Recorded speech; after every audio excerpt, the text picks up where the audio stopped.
These again are staging systems that we touch upon.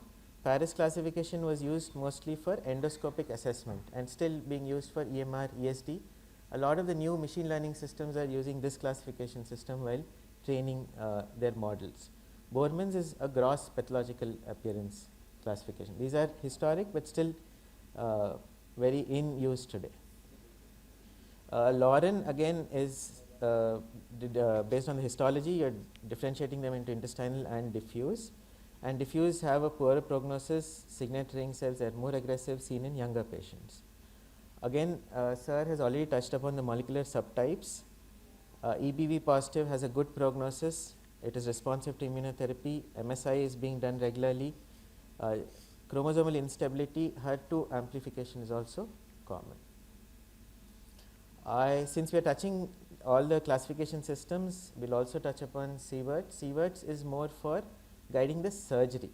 So, anything between 1 to 5 centimeters is type 1, 1 centimeter above the G junction to 2 centimeters below is type 2, and 2 to 5 into the stomach is type 3. So, here you are looking at the epicenter of the tumor.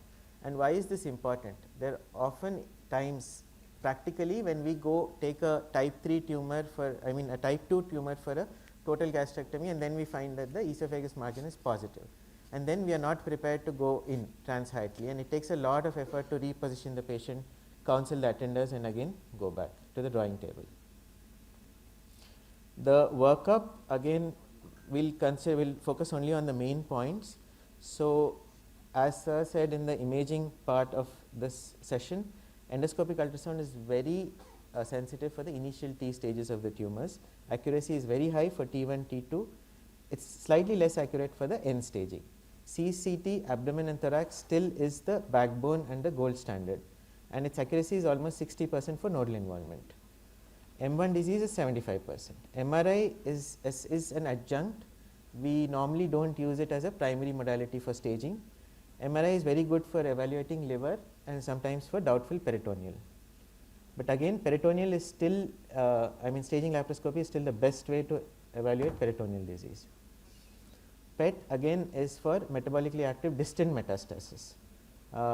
Again, FAPI PET is better for mucinous and diffuse types.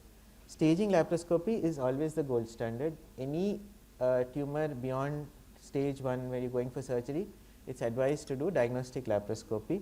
If you have doubt of peritoneal mets, it is always better to do a diaglap and peritoneal lavage before you go into neoadjuvant protocols. And anything, if the cytology comes positive, it is considered M1. So, in a prepared trial, 1 in 3 patients with negative CT scan actually had a peritoneal disease on staging laparoscopy. So, let us look into the future. So, is this staging system adequate? So, it is traditional, we focus on the anatomy and the pathology, but now we are looking at a person beyond this. The concept of n is equal to 1 is coming up, that each patient treatment has to be personalized to that patient. So, that is when I think future systems have to include molecular classification into it.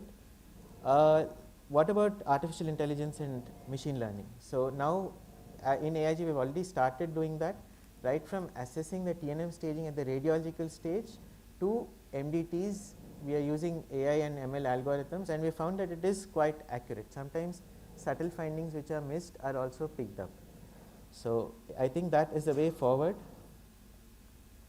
So, even though TNM is a foundation block, there are multiple classification systems that also influence the decision making. Laparoscopy is a non-negotiable option, and always when in doubt go for a multi-department or a tumor board.